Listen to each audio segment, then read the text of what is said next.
so it's Jessica with Events by Jess and our wedding series, #EngagedAF.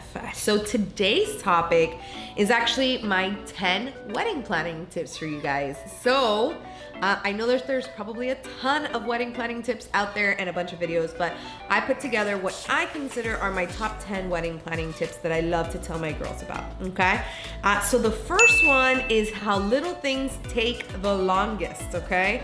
All the details at the end always pile up and create that much more work, okay?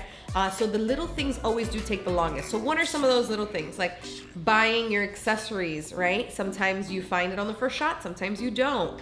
Doing your seating chart and your escort cards take a long time. Getting those final RSVPs in, making sure that everyone knows what time they're doing everything. So those are all little things that you have to wait until the end for that typically take the longest. So try to get all the things that you know you have to do ready beforehand. I always tell my brides to not leave anything for the week of the wedding. Try to get everything on your to-do list done before the week of. And the reason is because things always pop up the week of. Okay, so you need to make sure that you have that week open so that one, you can try to enjoy it as much as possible, but two, you can get those small things done, okay? So super, super important. The little things do always take the longest. Number two, 10 wedding planning tips. Something will go wrong. There's really nothing that can be done about that. Every time you put that much energy and effort into one day, there's always gonna be something that goes wrong. That's part of it. But I think something to understand is when you hit the day of, you just have to let go. And that was something that I know my husband told me before our wedding. I planned our wedding. And so he told me, he's like, make sure that you enjoy it. Make sure that that day you let it go. Because at the end of the day, what's the most important is that we are getting married. The little details, if they go wrong, they went wrong, you know? And I really took that to heart because he's right. You know, I could have had my brain on wedding planning mode and not bride mode. And I don't think like I would have fully enjoyed it. Instead, I was 100% there. And I can really tell you that I remember everything and I enjoyed everything and I was present. And I think that's so, so important. So something is gonna go wrong. And I think the key to that, which hopefully you guys can guess, is getting a wedding planner or a coordinator at least, right? You can plan your own wedding, but you can't work your own wedding. So what does that mean? Is that they will go ahead and handle all those details for you. That's part of our job, is to make sure the day goes smooth no matter what. That you don't find out that one of the deliveries were late. That you don't find out that somebody mixed up somebody's seat or something around those lines. I mean, you can name it, anything can happen. The only reason I would ever go to one of my couples on their wedding day is if it was something financial, like something's gonna cost them some money of some sort and whatnot, and so I have to go to them. But the reality is that everything else I can handle, you know, and make sure that you truly, truly enjoy the day. So know that something will go wrong and know that it's okay. It's not gonna fully ruin your day. Remember that the point of your wedding day is to marry the love of your life, okay? And that is at the end of the day, the most important, okay? Number three is to make a list of your non-negotiables. So before you even start, make a list of your non-negotiables. So what are those things for you? I can tell you for me and my husband, the things that were non-negotiables for us was photography. We wanted to make sure we had good photo and video content. Because again, I do believe that that is the only thing that you leave your wedding day with, okay? So photo and video was huge for us. We wanted to make sure that we had a party, just something super, super, super fun. And so we wanted to make sure we found a venue that wasn't gonna kick us out, that we could extend the time until the time that we felt we were done partying, which is not very easy to find, especially down here in South Florida, but we were able to find it. So that was truly a non-negotiable for us. We wanted to make sure we could party until the sun came up if we wanted to, and we basically did. So that was a lot of fun. And another non-negotiable for us is that we wanted to make sure we had an open bar, okay? Which I know for some of you is important and some it's not. So those were our non-negotiables. I try to tell my couples to keep it to about 2 to 3 things, because again, you know, you don't want to have a list of 10 non-negotiables, but things that are like the most important. And so that's what we did. And so it's finding those things and then sticking to them, because one of the venues that we fell in love with, that was probably the #1 venue on our list, didn't go with our non-negotiable of being able to keep the party going until we wanted to. And so even though it was our #1 venue choice in terms of how it looked, it wasn't our number one venue choice because it didn't go with our non-negotiables. So keeping your non-negotiables at the top of your list at all times, because those are the things that are really going to guide you into making the best decisions as you plan your wedding. Okay. Number 4 is know your budget, okay? Knowing your budget is super important, okay? You can check out one of my later blogs where I'm gonna be talking about budget for sure, because I think that's super important, but know what your budget is. Again, your wedding planner should help you break that budget down so that you know what you can spend in every single category, okay? And that's so important, so that way you're only seeing options that fit your event style and your budget, okay? It's so important that your wedding planner keeps you set to that. Anytime that I do a budget breakdown with my clients, I make sure that I'm giving them the best for what they can afford, okay? If they tell me they want to see more, then I'll obviously show them, but at the same time, my job is to try to help you stay in that budget as much as possible. So only giving you options that fit in that budget is super important. You're always gonna fall in love with whatever's more expensive, right? Who wouldn't?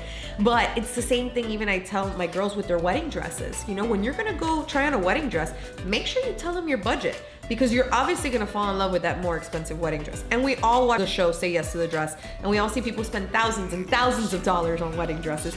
You don't need to do that. There are such gorgeous dresses out there that are affordable and are still beautiful, okay? You can if you want to, but just know your budget when you walk in, okay? So that way you don't try on anything that's too much out of your budget, okay?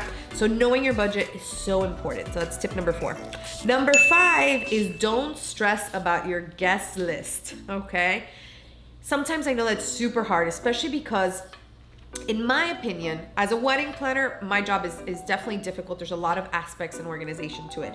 But what I found of being a bride is that being a bride is harder than even being a wedding planner. Being a bride, you have to deal with so many opinions and so much family, right? So all that family drama. And so, you know, understanding that, making that guest list, you're dealing with the families. That's what you're dealing with. You're dealing with your in-laws and their list and your fiance's list, and then you're dealing with your family's list, and then you're also dealing with the fact of who, if anybody's contributing to the budget, then who has more say. You know, so that is super huge too. I have a lot of my girls that they're like, well, my in-laws want to invite X, Y, and Z. And I'm like, well, are they paying for it? Okay. And in some cases, the answer is yes. And I'm like, well, if they're paying for it, it's really hard to tell them, no, they can't invite, you know, whoever it is that they wanted if they're the ones that are putting towards the financial means towards it, okay? In some cases, what I've seen is that some couples will pay for their guests and then the families will each pay for their own guests. And so again, you have to kind of let them do what it is that they need to do, okay?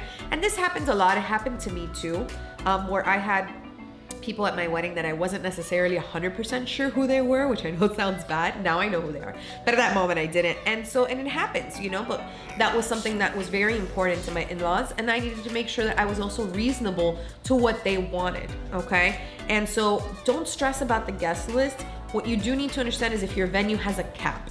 Okay, so if your venue has a cap that you can, the max hold in the venue is 100 people, then you know that your guest list really cannot go over 100 to 120. There is typically a 20% back no when it comes to RSVPs. So assuming an easy number, you invite 100 people, you're going to assume that about 20 of those are going to say no, 20%. Okay, so that is something that's out there, but that's not necessarily always the case. Sometimes I've seen that number be higher, sometimes I've seen it lower. That is the average amount that I'm telling you. So tier your guest list, okay? If you can only fit 100, make the first list 100 people, that's your A list. Then make your second list the next 20, that's your B list. And then have a C list, have a backup list in case you can invite more people. So sometimes when you have a venue that's giving you a cap, that's how you need to do it. But if you have a venue that doesn't have a cap and then your in-laws kind of want to get involved or your parents want to get involved, then you need to make sure that you are understanding towards that, assuming that you have space for it and assuming that they're also helping with the budget. If it's you guys that are taking care of the budget, you and your fiance, then at the end of the day, you're the one that makes the calls as to what you want, okay? Which I know is also difficult. Again, I do understand that being a bride is difficult because you have all these different opinions, you know? It's completely different. I think now that I've been a bride, I can see the other side and I see that the struggles I feel like that a bride has to go to. Plus, it's not easy being a bride on wedding day. I know that, and I always say that to all my girls. I'm like, it's not easy being a bride, you know? It's not easy being absolutely gorgeous all day, every day, and smiling and saying hi to everybody and being super happy. And it's easy to be happy because you should be happy. It's your wedding day, but there's a lot of variables and things that go on. So that's always my thing. So number 6 in your 10 wedding tips is be resourceful. So there's different things that you can and can't do. And this is what I tell my girls. I'm like, be smart. You know, if you do a lot of DIY things and you love doing DIY projects, 2 great websites for you are called Tradesy and Ruffled Blog.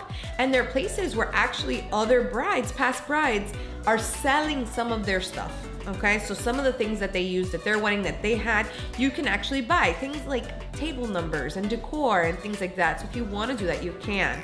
And that's if you're planning on being a little bit more crafty with your wedding, you're going to have to be resourceful. So find those websites.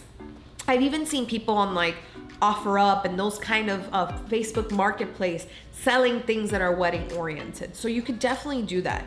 Another thing is if you don't want to get into that DIY kind of thing because you don't have that much help or the setup that day might be too hectic, you don't want to put that burden on your family, I'm all about renting and getting it done with a vendor, okay? Or having a wedding coordinator that's going to help you put out those things that day, okay?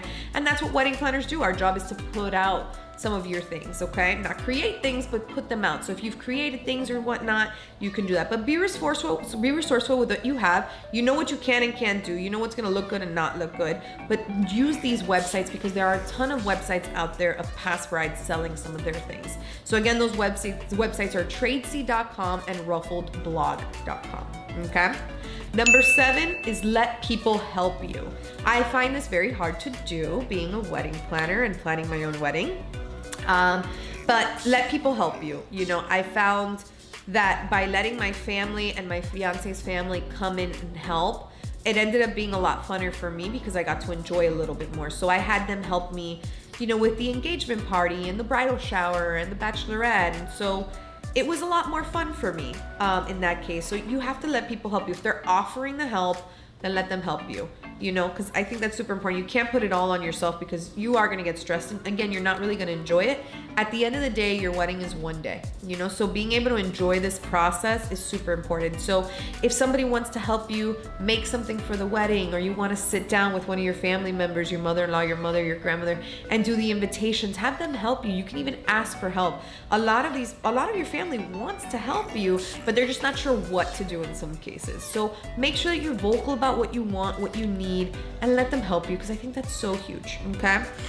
Number 8, always, I can never forget, is get a planner. That's always one of my tips, guys, because I do think that they make your life so much easier. Of course, getting the right planner, I think, is super important. And so obviously if you're in the South Florida area, make sure to hit us up, Events by Jess, because I know we can definitely help you.